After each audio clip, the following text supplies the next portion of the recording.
Schmitz, and I'm with the Edmonton Pride Seniors Group. It's October 27th, and thank you all for attending our weekly Aging with Pride discussion group for the 2S LGBTQIA seniors and their allies. Thank you too to our partners, SAGE and the Pride Center of Edmonton. Before I introduce our speaker, I must acknowledge that we are located on Treaty 6 territory and respect histories, languages, and cultures of First Nations, Métis, Inuit, and all First Peoples of Canada, whose presence continues to enrich our lives. 2 housekeeping items. I must let you know that the session will be recorded for future use on our YouTube channel. If you don't wish your image to be recorded, please close your video feed. And secondly, may I remind you of the code of conduct outlined in your Zoom invitation. And now, and with great pleasure, I would like to introduce our speaker. Angel prefers the pronouns they, them, and is a queer sex educator and sex coach. They love discussions around consent, sexual health, and sexuality. Angel is currently wrapping up their master's degree in counseling psychology. The organization ASPECC is a sex-positive nonprofit organization that was founded by sex-positive individuals with the goal of providing a safer space to support the public by offering shame-free sex education resources with a focus on consent, sexual empowerment, and sexual diversity. They operate out of pop-up locations across the province as well as online. Over to you, Angel. Hi, everybody. Welcome to the discussion today. I do have PowerPoint slides if you need a visual. Does somebody need a visual besides making it just a discussion? I always try to make sure I'm prepared in case that's their learning style. But I like the discussion group setting better. What I would really like today, because we are talking about dating and some of the pitfalls and ways that we can address that when we're trying to do dating and romance and meet new partners as seniors. And I would like to know what your number one curiosity that brought you here, or need that brought you here to this group today, so that I can make sure we're tailoring the conversation. But I know that's a big ask when we first joined the group. So I thought if you would bear with me, I would love to know, if you were a Halloween candy, how are you feeling today? What candy would you be? Is anybody willing to tell me?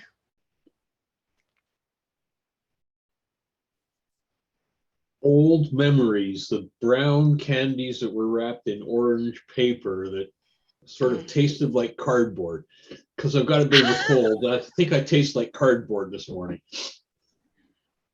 That's amazing. Thank you. Anything without a bit of razor blade or needle or something in it, anything that is really good. Be a candy apple. Because they're old like me. Oh.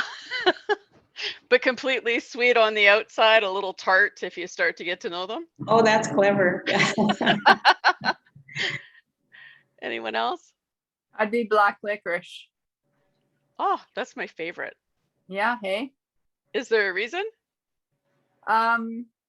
It's kind of different, very unique, and it tastes really good. I love it. Anyone else want to share? Mine is nougat. Little oblong pieces of nougat with rice paper and nuts, and homemade preferably. And you would identify with that, with how you're feeling, because I'm feeling good, sweet, happy, good. Thanks. Yay. Did anyone else want to share? Awesome. So I'm feeling kind of like, remember the space rocks? Right? And you'd put them in your mouth and they like explode and stuff, and they don't really have a solid taste to them. It's just kind of jumpy and all over the place. I'm filled with lots of energy today. So that would be my candy for the day. Awesome. I appreciate that everybody was willing to share. I find everybody comes to a discussion like this for different reasons, and they're all valid, and we can take the conversation wherever we go, and you're not going to be locked in the box of whatever you want to share in the moment. But was there something about dating as a person over 50 that just made you want to show up today? Did you have a burning question or an idea you wanted to share, or a direction you wanted the conversation to go in? Anyone? I was here in Puerto Vallarta, and they had a speed dating event, and I walked by and I felt really, really old. First, because I've never been to a speed dating event. I poked my head in and then I ran away because I was chicken. So I would appreciate any tips you have. What goes on in the speed datings? How do you get grandma like me in there in a comfort zone? So I'd appreciate any help there, Angel. Speed dating. It's one of my favorite activities, but we don't call it speed dating when we do it. Anybody else? Joan?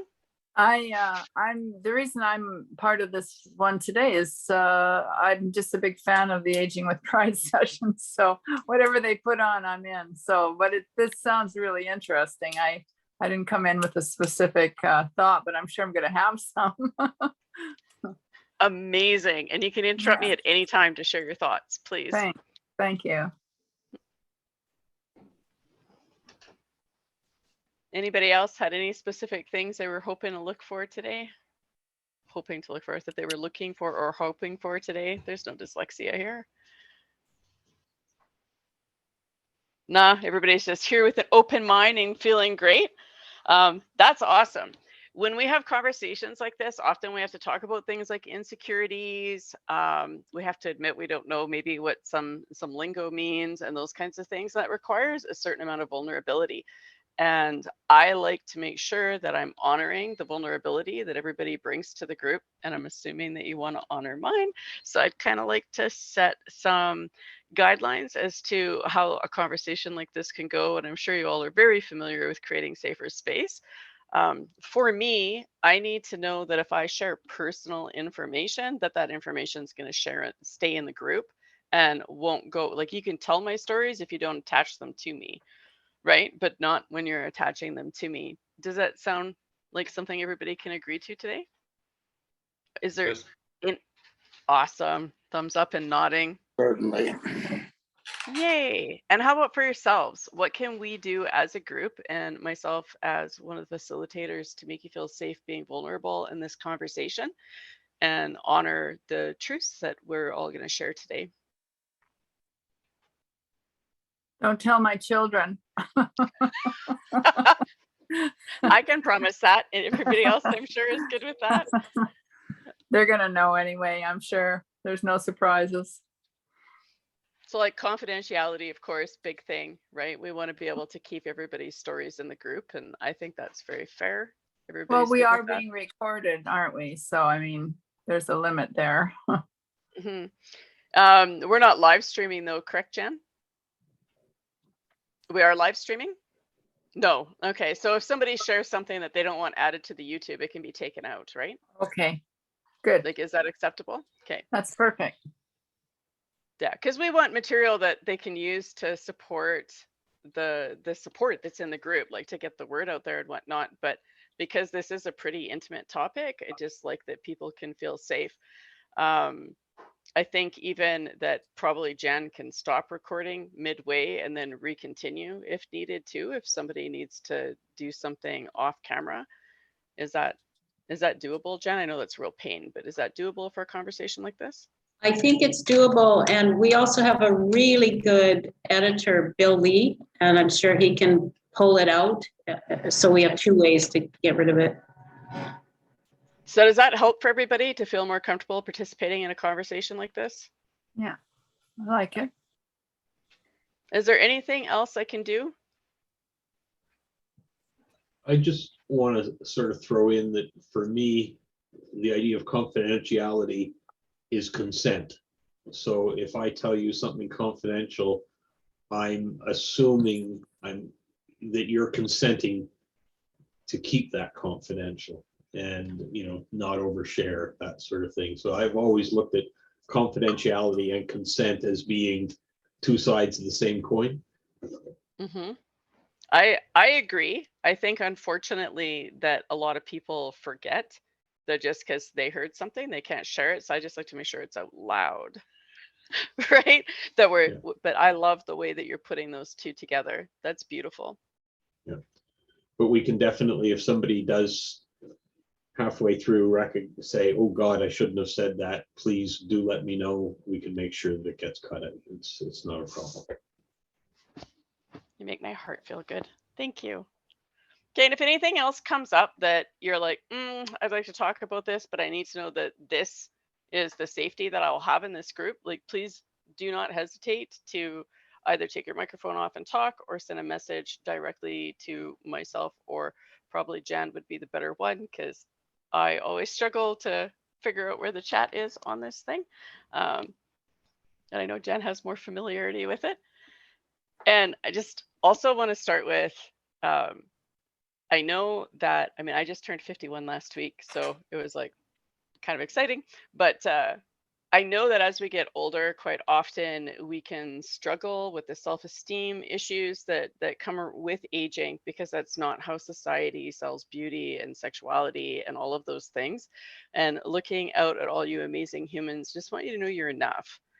You're worthy, you're lovable, you're definitely dateable, you are enough, and that society is starting to figure out too as a whole that those standards are terrible. Even the younger generations are really starting to get on board with body positivity across the ages. That's like super cool. And we're going to explore some ways that we can date in today's society, some of the pitfalls, and, you know, help each other find ways to find the things that we want, whether that's long-term relationships or something more casual. I'm trying to keep myself on topic, so I have these cool little slides that just say angel. So when we talk about dating and whatnot, like what kind of things come to mind for you? Because I know for me, like when somebody's like, hey, do you want to go on a date? I immediately have 150 questions about what that might mean to them. So when you think about, you know, dating in today's era, like we got speed dating, we know that that's one thing. What other kind of things come to mind? Like when you're thinking about dating, what are you looking for? Go ahead, Joan. I'm sorry, I can't see everybody's hands and stuff, so just talk when you need to. Well, first of all, it would be a distinction right away in my mind. Dating, is it just a date? Like we're going to meet on, you know, literally on that day?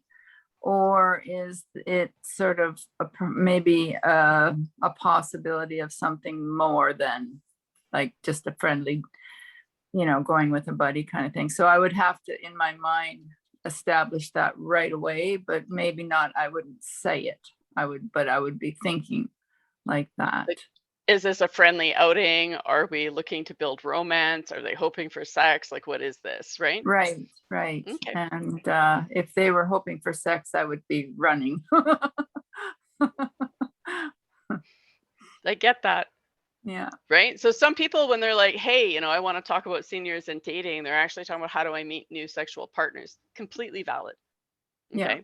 Yeah. Some people are talking about more of a companionship. Like I want to go do things with people where I enjoy the people and I enjoy the activities. Other people are looking to build romance. Anything else come to mind? You know, I guess that division between just want to go for coffee, just want to share some time together, how to say that without offending the other person is just saying, you know, I like you, I like hanging out, going for coffee, but that's the limit of my interchange with you. And how to say that without offending somebody. Okay, so that's two for two, saying like that there's things we think, but we don't quite know how to express it without maybe sticking our foot in it. Okay, perfect. Anyone When else? we talk about dating, that is really for sexual intent in the long term. We also, at some point, I begin to think, at least for many gay men, of sex workers and that whole area, which it seems to me is often an area that remains silent and shouldn't. Absolutely. No, I agree. We definitely have a lot of shame in our society around sex work, which is really too bad. It makes it very dangerous for people who are engaged in it. Okay, awesome. Being able to talk about that without making things uncomfortable for the other person. Yeah. Anyone else? Go ahead, Jen. I guess I come from more an emotional level, like how I feel with that person. Is there laughter? Does it feel really natural to be with that person? I don't know, do our energies align? Can I say something without offending someone or them back the same way? So I think it's a big a communication level on an emotional level as well. Yeah, absolutely. Oh, I love that. So it seems like one of our first concerns when we start thinking about dating is like, one, we need to know what the person means by date, but that can be really tricky to navigate because then you need to set your own boundaries. So if you're like, hey, I'm open to whatever, but what do you mean by that? Then it can be hard to, remove yourself from a situation that you don't want to be in. I love that everybody's having that empathy for the people that they might be engaging with on going out on these dates where we don't want to really hurt them. But we also have boundaries, right? That wanting that connection and wanting the connection that's meaningful to us in our ways. So what holds you back from being able to just be honest with compassion in those situations? Like, say I'm like, hey, I'd really like to go out with you sometime. What would hold you back from being honest with me, for setting those boundaries? I see Joan's got her hand up. I would, be very worried about risk, hurting someone's feelings, because if they're kind of interested in hoping for whatever, and maybe I'm not, or vice versa, it's a real tricky situation because it's really easy to get your feelings shot down right off the get-go. I'm making notes really fast as to where this conversation is going to go. It's amazing. So that rejection piece, right? We want to avoid rejecting the person as a whole and causing their self-esteem to deflate. Is that kind of where you're going with that? Yeah, because you could risk hurting, and especially if it's a new person, because that could be a turnoff immediately. Like, okay, that's not even going to go any further. Period. So, if you know somebody well enough, that's a different thing, because there's more room for error. We've built up enough connection that there's room Yeah. for bruised feelings, right? We can work through it. Looked like you had something you wanted to add, Larry? Yes, I'm something, maybe the counterpart of what Joan is saying is often, although we would like to approach someone, or let me say, I may wish to approach someone, but I anticipate rejection and therefore I don't make the contact, and that sort of fear-driven boundary, I think is important sometimes. So also that concern about being rejected. So you might not even approach someone in the first place. Excellent. Eric, I see you have a virtual hand up. That's cool. Yeah, as we're talking about this, my mind flashes back and says, I'm 74, but I'm still in grade 9. All of the same, how do you be kind to somebody that you're not interested in? And how do you handle the rejection of saying to somebody, I'm interested in you, and then saying, I'm not interested in you? It just, you'd think after, 60 years or so, we'd still be better at it. But I think it's the same feeling as grade 9. honest. Yeah. Yeah, I agree. And I want you to know at every age when I do coaching, this comes up. This, I don't want other people to feel rejected, right? But I also don't want to be rejected. And at the same time, I want everybody to feel safe and comfortable in the situation, including myself. So like, how do we put all those things together? And that actually comes down to consent. So if you'll all bear with me, I'd like to just do a little consent piece, which I think is really missing for a lot of us because it's a new conversation. I know when I was growing up, nobody ever told me about consent. I just got the talk on, how you're supposed to behave according to what genitals you have, which is totally messed up when you're queer because those scripts just aren't the same, right? It's messed up if you're not too, though, because they're not consensual scripts like those dating scripts that we were taught.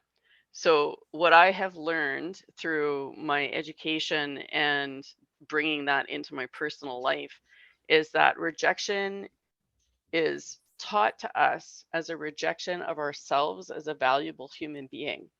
And therefore, we don't want to do that to someone else. We don't want to make them feel like they're not a lovable, worthy human being. And it actually isn't.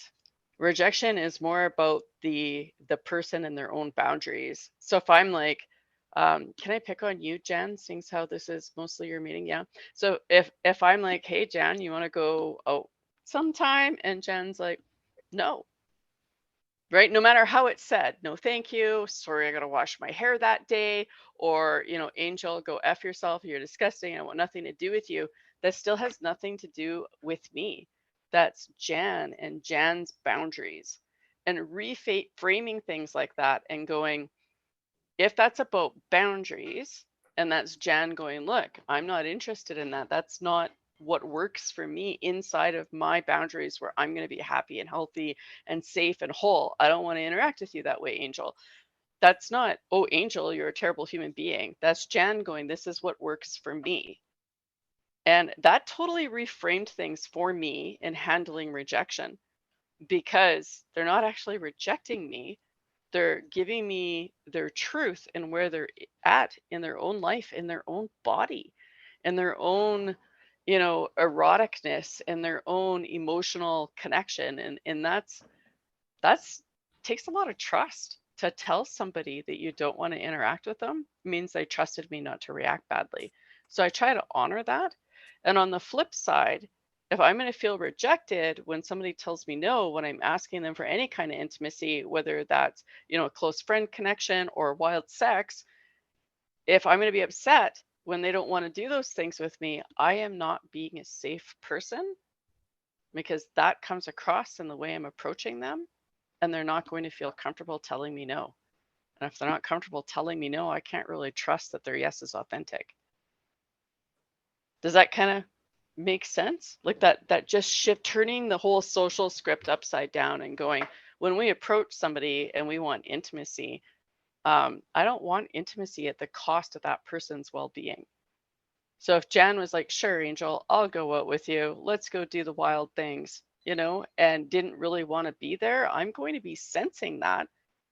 And that's not going to be a good time for either one of us. There's that difference between having a friend who's all in or a lover who's all in and having someone who's doing it because they didn't know how to get out of it. I mean, we know, like, I'm sure everybody's hugged somebody and had them like do that stiff thing where you can tell they didn't want to be hugged, right? Do you hang on or do you let go? So I'm a let go person if the person doesn't want to hug me, and I've taken that experience and it's made me more consensual before I do the things. And the reverse is true. So when I feel safe to do so, I set those boundaries knowing that I should be able to trust you with where I'm at. So if you're like, hey, Angel, want to go do the things? And I'm like, no matter how I say it, if you can't respect that and feel like a good person, despite my not wanting to be with you, I wouldn't want to do those things anyways, because you wouldn't be able to respect my boundaries if we got more intimate. And so I like setting boundaries in small ways to see if I can trust people. And when I'm curious about dating someone, especially someone new, I will set a small boundary. Lots of people, especially in the queer community, like to use endearments. I get a lot of honey. Oh, hun, well, that's okay, honey. Yes, dear. If I'm dealing with anybody my age or up, lots of dear. And I'll just say, I'm really not comfortable with that unless we have that kind of relationship. Like, can you just use my name? And if they like roll their eyes and do the thing, well, then what happens when I'm intimate with them and I'm like, look, XYZ is off the table for me. I'm not comfortable with that. Right? They're going to respect. They can't just respect and be happy that I shared with them that this is something easy that you could do to make me feel comfortable and safe. It's just use my name. Right? If they can't respect that, then how can I build real intimacy and trust that they're going to respect the boundaries that I put down? And I would love to hear your thoughts about the way I've reframed that. How does that make you feel about communicating boundaries and being rejected? Well, it makes perfect sense to me now. That's a very clear way of thinking about it. I do have some people that do call me, use endearments, and I'm not comfortable with it. And I have mentioned it, but it's the response as well. That's just me. I do that with all the people that I like and stuff, but I have felt a bit odd about it. So that's very clear. I like it. Yeah, and I'm sorry that you had that experience. As someone who does a lot of work reducing intimate violence, I quite often have very harsh comments for people who say that. That's just me. Because it's like rapists also say that, right? That's just me. You're just, do you know what I mean? So like I tend to have Absolutely. really harsh boundaries with people that won't respect soft little boundaries like that, which they're not actually soft, right?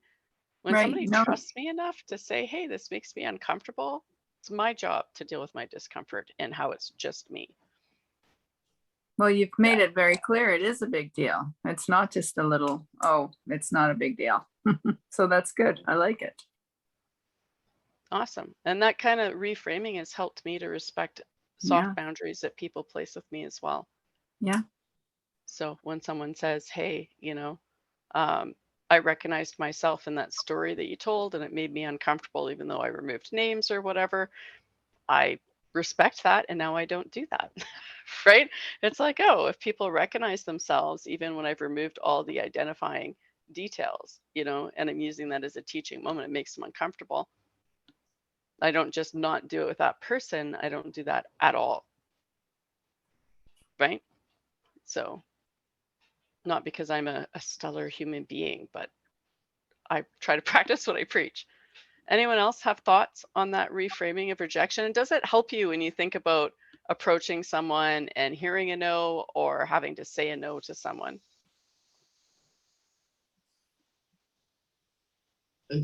Yeah, it's sort of, if people, if you're not speaking the same language, if I'm saying I'm setting small boundaries and I'm hoping that you're going to respect the small boundaries as I set them, and if that is going completely over somebody's head, which seems to happen frequently, I don't know. I've spoken English all my life, and yet people sometimes don't understand me. That, it's really difficult when you try to set a boundary and it just goes right over the head. It's not noticed at all. And then you get into almost like, A dance? hell, I told you. And so it goes being sweet to, now listen to me. And that's not a really good place to be either. Thank you for that, Eric. I really appreciate you sharing that. It's one of those really interesting things when you start doing boundary work. And I think it's really important when we talk about dating that we think about our boundaries and how we're going to react to other people's. But boundaries without consequences are suggestions. And so sometimes we have to recognize that we have choices to make too. So I like using the endearment thing because everybody's experienced that where, some clerk or friend or aunt is just like, oh, honey, oh, dear, oh, sweetheart. And some of us are comfortable with it, some of us aren't. It can be comfortable in different situations. That is a normal human experience, to have to navigate people using endearments when it's not really the relationship you have with them. And everyone's got a boundary in a different place. So we can't know. Like, I have a friend who loves that. It makes them feel valid and cared for when strangers are like, no worry, dear, I'll grab that for you. They're like, oh, the world's a beautiful place. It's a happy thing for them, not for me, right? Is my experience more valid, or is their experience more valid? They're both valid.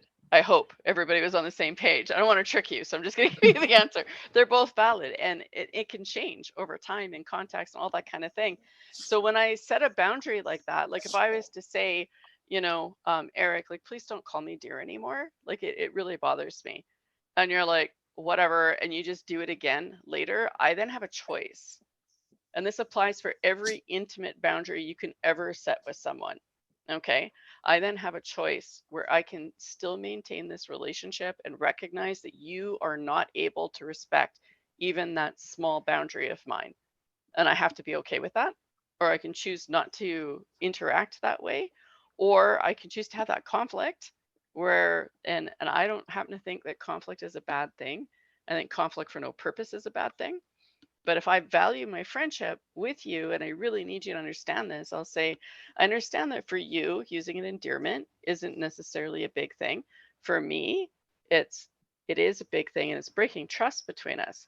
And I like you. I want to have this friendship and I want to grow it. However, if you cannot respect this when you're talking to me, I'm not going to be able to spend time with you because it hurts me. And that's not my goal in hanging out with you. Or, that's not the kind of pain I'm looking for in our relationship, or like whatever, just to be cheeky. Right. So at that point, I've set the boundary with a consequence. And that's not a blackmailing thing. Like, this is what I have to do to protect myself. Can you work with it or no? And it's okay if the person can't work with it. That's on them. And trust me, I know I'm telling you that this can be a really hard edge to set. I have family members I no longer interact with because they cannot respect basic boundaries.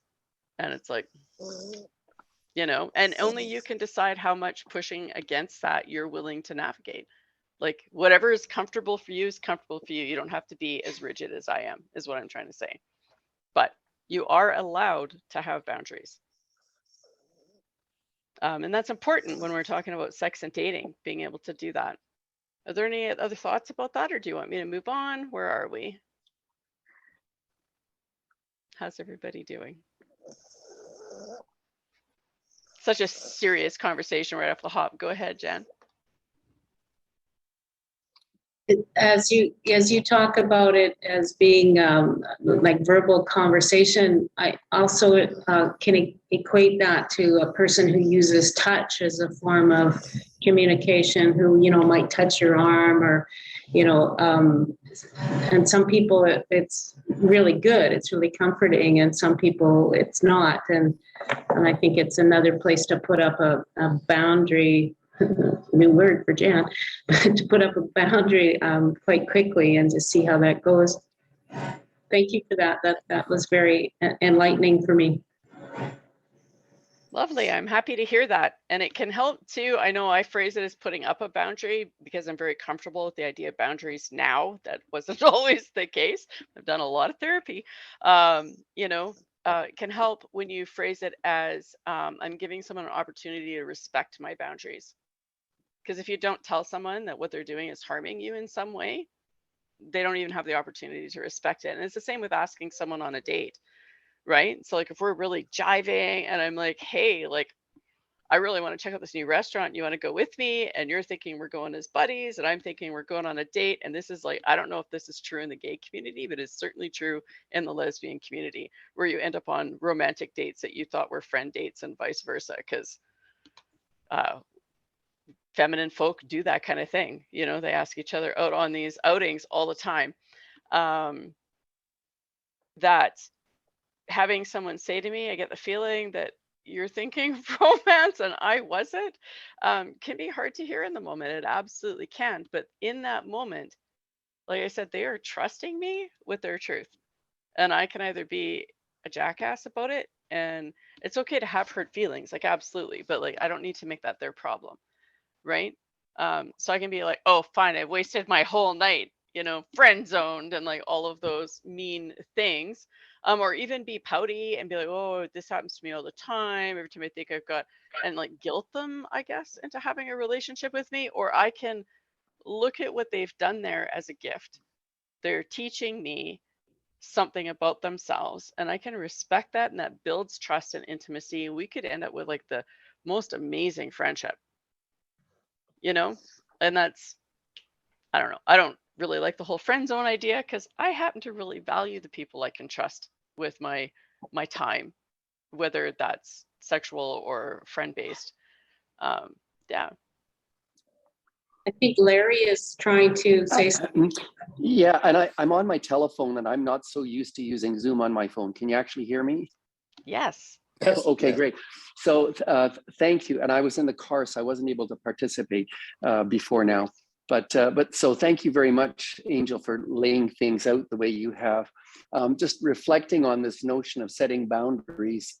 Setting boundaries is a way of respecting ourselves. When we set boundaries, we are claiming our own value, and that can be a challenging thing, particularly for like, well, just speaking of my own experience as a gay man who came out later in life, and and it's been a really long struggle to find to find and claim my identity in a way that I do respect myself. So setting boundaries setting my own boundaries to respect myself can raise questions and doubts inside of myself about my own value. Like it can become a much deeper thing with, it raises unresolved issues and I appreciate what you said about if a person responds in a certain way and they're setting their boundaries, it's not about me, it's about them. And that's really helpful to remember. But still, there's that niggling feeling of being rejected. That still is part of that. So, as I say, so setting my own boundaries by saying what's okay and what's not okay opens me up sometimes to that feeling of rejection or not respecting myself. Does that make sense? Absolutely, it does, especially because when we look at the culture around dating and heterosexuals, it's complicated enough, right? Like those scripts, but those scripts are very pursuer and gatekeeper. So someone has to chase it, the other person has to acquiesce to it, sorry, or they have to reject it, right? And that it's like this nasty dance. And when we go into the queer community, because we're trying to use heterosexual dating scripts in our queer communities, it becomes even more complicated. And that trauma response is there, and that's okay. It's okay to have the feelings. The difference between having the feelings and acting on them is huge, and that is where the respect and the trust building comes from. So like I can feel very hurt. My partner's actually home on his coffee break, could tell you all about how I can feel very, very hurt. You know what I mean? But that's my problem to deal with that, not the person who's told me no. So in that moment, I Right. recognize the emotion and I'm like, okay, I'm feeling rejected as a human. And I might even say that's really disappointing. But I really value that you told me that. Thank you. Because my sad feelings aren't their problem. And then I will go and if I need to take a break, it's like, you know what? I just need to adjust my mind to this situation. So I'm gonna go. And then I will talk to someone else about my feelings, or I will, cry them out or smash pottery because that's fun. Like whatever I need to do, but always reminding myself that like this feeling is born of trauma, right? Like that feeling of rejection and being hurt, that comes from a place where we were hurt, we were rejected, where somebody actually rejected us for who we are. Does that sound familiar to anybody in the LGBTQIA2S++ community? Because I kind of feel like it should be on our flag, right? the home of being rejected and having to figure out how to thrive despite that. Although, yay, things getting better for our young ones, right? The baby queers are finding a lot more love and acceptance. Still a long way to go. But we will carry that, right? All those horrible, ignorant things that are said about things that are very integral to who we are. So yeah, being rejected is going to bring that all up. And we can honor that and allow ourselves to feel it, allow it to flow through us, which I know sounds really new agey, and still not have to carry it for the rest of our lives. And instead, once we let that feeling go, come back to the place where we can honor that that person is telling us the truth about them, not the truth about us. Right. So it's hard, it's work. I'm not saying that this is, you're going to go home now and rejection is going to be like, yeah, but it's the flip side of consent. So if we're going to have super enthusiastic, yummy consent in our lives, we have to be able to roll with a no. It's a skill, and we can practice it. We can set ourselves up to hear no a lot so that we can practice it. Right? You can do it with your friends, at least every other time I ask you to do something, tell me no. So I can get used to hearing it. Like we can actually practice it and reset that pattern in our brain. I know that sounds very childish. It works. Yay, psychology and neurology coming together as a science. Any other thoughts about that? And believe it or not, this consent piece is a huge part of dating as folks in, not childhood. I think that's what we should call it. Dating as grown-ups.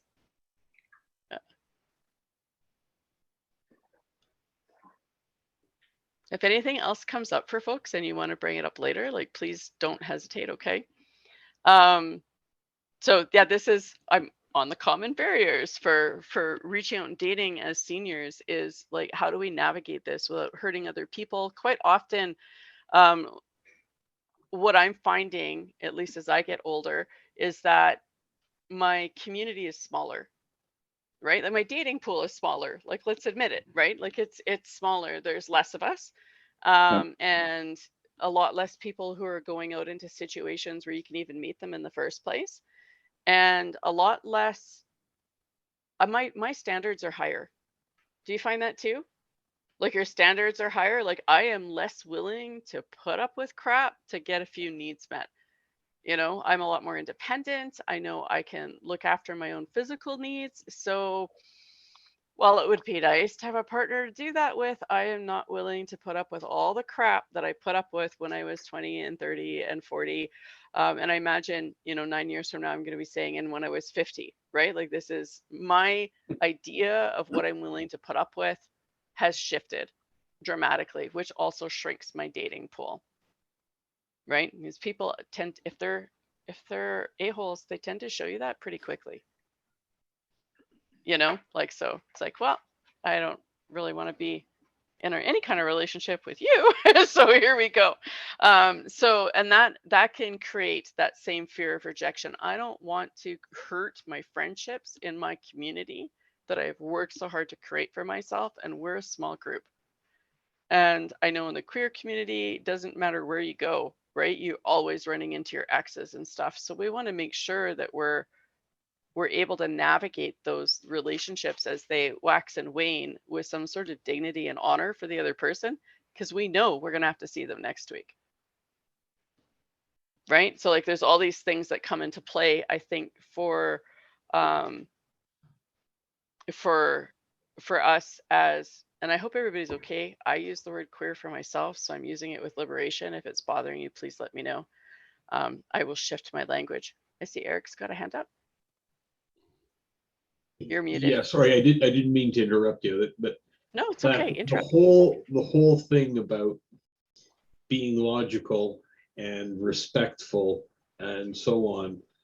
The problem is that when it comes to a boundary, you get the emotional part added in, which tends to not allow you to respond in a logical, kind, helpful manner. I just, when you're talking about, the pool is being reduced, the number of people that I'm willing to put up with, that has gone down over the years. And unfortunately, I know that sometimes when I should have been, it should have been a kinder response. Coming from me, it was a negative response based on an emotional overload going on in another area, you know? So, sorry, I didn't mean to interrupt, but I just. No, that's a very important point, Eric. You muted yourself. Sorry, I'd That last already bit. muted myself. I get myself into that problem all the time. Now I'll shut up. Thanks. And I think I really want to honor that. Go ahead, Larry. Oh, what I was going to say is, for me at least, one of the advantages, the dating pool certainly is smaller and smaller, but one of the advantages for me as an older person is the urgency of sexual needs is also very much diminished. So one has more time to think and to savor the friends that one already has. And that really, for me, has made a level of comfort that in my earlier days in haunting bars and so on, I didn't have. It was a hunt, basically. And you hoped you're like the person at the end. I've now got to the point where I don't interact with people that I don't like, which for me is progress. I love it. And I love that you're bringing that positive side. Always feel free to bring me the flip side to our negative scenarios. And that's beautifully put. I mean, I'm just in the throes of menopause, so I'm very aware of how sex drive can change as we age.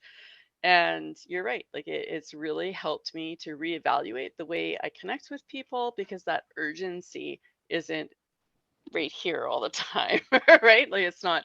And I love the word savor. I'm savoring my friendships and the people that I do choose to be close with much more. So there is beautiful things there.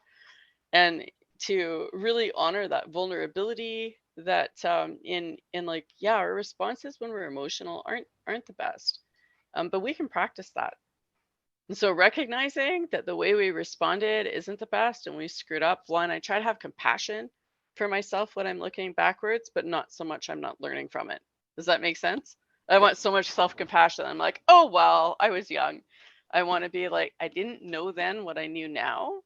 But I do know that I caused a lot of hurt with my lack of wisdom. So I'm going to take that experience and bring it forward with me, but not to beat myself up, just to do better.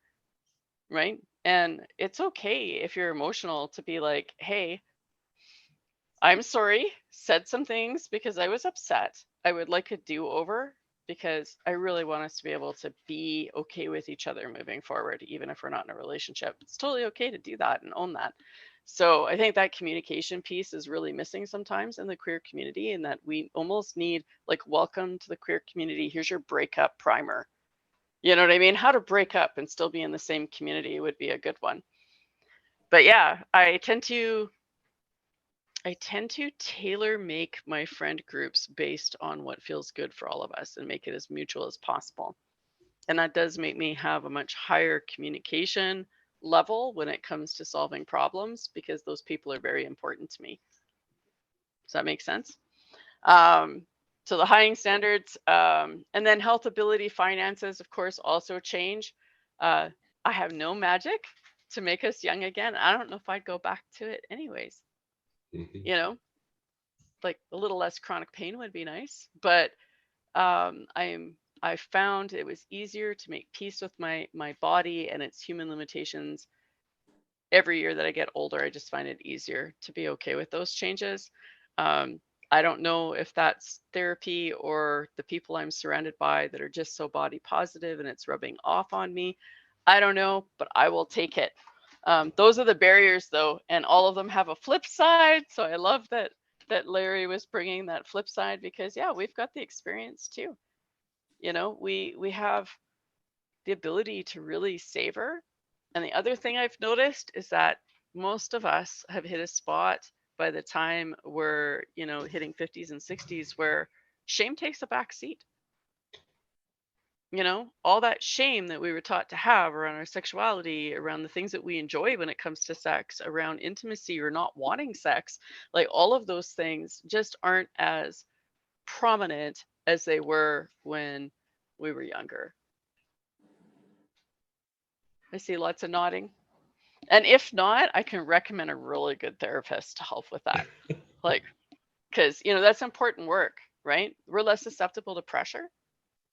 So in that moment when somebody is like pushing for more intimacy than we're ready for, whether that's, long-term commitment or sexual intimacy, and when we're not comfortable, we're less susceptible to just rolling our eyes and going with it because we've had enough of that. I mean, we've all been there, right? And we know that the long term, that it doesn't pay out for anybody. Like there's no win in that scenario. So it's like, I'll pass, but thanks. Yeah, and you said savor. I put enjoy in the moment because I use a lot of words. Okay, so how about dating? Where do you start? I heard Jan was talking about speed dating. Has anybody tried any of the seniors speed dating? Do we even have a group doing that in Edmonton? So we're going to be the group doing that in Edmonton? I would love to put something together. I know we've done it for our 50s group. We've done a speed dating and it was great. I recommend it because there's no, you go for dinner, you are stuck there for the dinner, right? Unless you want to be rude and ghost the person or whatever. Like if you're not familiar with the person, that can be a big commitment. We're going to be sitting there for a couple of hours. I don't know if I want to spend 2 hours with you. Whereas speed dating, we get to ask some quirky questions. It's fun. It's like an adventure. And typically, like usually they do 2 minutes. We do 10 because we want to have real conversations. We don't just want to know who your favorite rock star is, right? We want real conversations. I find, at least at my age, we actually want to know what we're getting into. We want to get to know the person to see if that synergy is there, if there's some sort of mutual connection. And we give people a list of questions as suggestions, and we give them a list of topics you're not allowed to talk about in your 10 minutes, right? And there's not many, right? Politics, not great for speed dating. Asking people how much money they make, also not great. And anything that is based on diving into their personal trauma, we don't talk about that in speed dating. Right? Not that those are conversations you shouldn't have with people you want to get intimate with. I personally cannot be intimate friendship or intimate with people whose politics are dramatically different than mine. And I think that's pretty common in the queer community. Like if you think I don't deserve to be a human being alive in the world, don't really want to spend time with you, But for speed dating in the queer community, when we do it, that's how we run it. And you just 10 minutes and we make people cycle through the room. And we've done it for folk that are sexually fluid, whether it's bisexual, pansexual, whatever some of the newer terms are, and have had great success there too. That's lots of fun. And then you go ahead, Joan.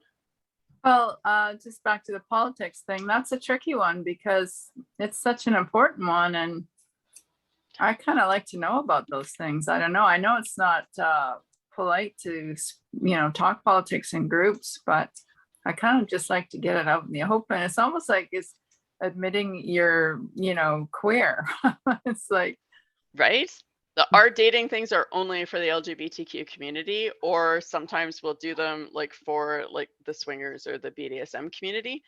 And typically even then it's very queer centric because I'm under the trans umbrella, so that tends to draw that to me. You know what I mean? So if you're in a group where they're like, oh, bathrooms, then that's not going to work very well at anything that I host. But the idea with a 10-minute conversation is when you come into something like that, if you're going to talk politics in that 10 minutes, that could be a problem. But we do a mixer after. You know what I mean? So if you had follow-up conversations you wanted to have or whatever, you're more than welcome. And we have we do the cheese and wine and, have some silly activities that we can do to just kind of wrap things up. It's just in that 10 minutes, you've got about enough time to ask each other one or two questions to really draw someone out, unless you're asking, what's your favorite book? Because that's easy, right? But meaningful conversations, that's what we found. I'm with you on the politics. That is something I will ask before I'll go out in public with someone or put myself at risk by being alone with them somewhere. You know, absolutely. Just for speed dating, it's about having that connection. Eric? Oh, sorry, Joan, you had a I was follow just up? gonna say, the whole politics thing should be part of our alphabet labels, like, you know, like our pronouns, like our political party could be included, or Are you a self-hating queer person, or are you someone who's, yeah, which one? Right? I'm not funny, So- but funny. That's fantastic. I like that. But so just what are some of the questions that you use in that 10-minute to draw somebody out? You know, speaking as someone who absolutely scores 0 on small talk on any single occasion. What are some of the ways that you do bring the people out in that 10-minute period? I like the tell me your favorite and least favorite thing about interacting in the queer community. That's one of my favorites because you get a real feel for the kind of work a person has done for themselves, and their awareness as to all those nuances, because I'm ever grateful for the queer community, but I freaking hate it too. You know, because there's we do a lot of internalizing of all the negative things that are said about us by homophobes and transphobes that, you know, I have this love-hate relationship with the community. So it's one of my favorite questions to ask. I also tend to, and if this is TMI, I apologize, and I'm totally okay with it being on video because it's all over my stuff anyways, but I'm in the kink community, I'm relationship anarchy. So a lot of my questions will be towards like, what is something that's just naughty enough that you're going to feel vulnerable telling me is on your interest list, but not so terrifyingly vulnerable that you're scared to tell me? Like, where's that line for you? And that usually starts a really good conversation, not just about what their interests are, but about shame and the work they've done to be comfortable with their sexuality, right? Because I want my partners to be comfortable with their sexuality to at least a decent extent.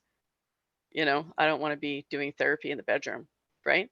You know, other questions that I find really work that hint at politics without diving right into politics are things like, if you could go back now and be like in grade 5 or whatever, in the environment that the kids have now, would you come out at that age? Right? And what do you think would be different for you? And that gives me a feel for whether or not they think we're recruiting children by teaching them that gay people exist. You know, so it's kind of a political question, but it's a little more subtle. And it allows us to really think about the way the world has changed in a positive way, or if they're really stuck on how negative it was for them growing up. Because I like people who can balance their negatives with a little bit of positive, right? Like I like people who can see both sides. So like for me, that's comfortable. Some of the questions we also suggest are things like, what is something nobody ever asks you about that you wish people would give you an opportunity to talk about? Because then I get to learn about their special interests, right? What's that hobby nobody asks you about? What's that thought you've had that nobody wants to hear about? I want to hear about that. You know, what attracts you more to a person, the way they smile or a specific body part? You know, like what's your jam, right? And I find those questions get you better conversations than, you know, where do you work? What do you do for a living? Are you from here? Have you been to this often? Right? Those kinds of small talk questions are boring for me. Does that help and give some people some ideas for? That's really good, Angel. I wish we had more time. We're down to Oh, our, are we at an hour already? I believe it just flew by. We have less than a minute to go. Any events last words for us, or events you want to advertise? Absolutely. So I'd like to send this PowerPoint to you for everybody because it's got a list of some dating app safety, which seniors are really susceptible to some scams and stuff. I'll send that. And then we have a whole bunch of stuff coming up, but I would like to sit down with you. Maybe let's plan a speed dating event. What do you think? Great when Can we we work on that together? when we could be in person, when we open back up Aging with Pride at the Sage Center, I think that would be, a great idea to do. Amazing. And then otherwise, check out ASPECC. We've got conferences for days. So Thank you so much, Angel, and thank you for everyone for coming this week. We hope to see you next week when we will have Murray Billett, who will discuss the Alberta Review Board. You can contact us at agingwithprideyeg@gmail.com. See you all next week. Okay.